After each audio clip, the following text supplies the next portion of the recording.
Magandang araw mga kagabay. Ngayon po July 22, 2026, araw po ng Miyerkules. Araw ng ating pagdidibusyon sa ating mahal na ina ng laging saklolo at ngayon po'y kapistahan ni Santa Maria Magdalena. Kay Maria Magdalena po una nagpakita ang ating Panginoon.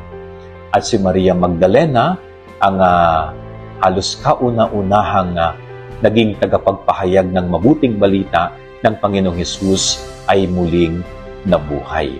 Kaya ma-inspire po tayo palagi kay Santa Maria Magdalena na sa kabila ng ating limitation, sa kabila ng ating kapighatian, sana ho patuloy tayo maging instrumento, maging tagapagdala ng mabuting balita sa iba. Sikapin natin na tayo ay patuloy na gawing kasangkapan ng Diyos para ang kanyang mabuting balita ay makarating sa ating kapwa. Yan ang ating gabay aral ngayong maghapon. God bless po sa inyo lahat. Pagpalain kayo ng Panginoon.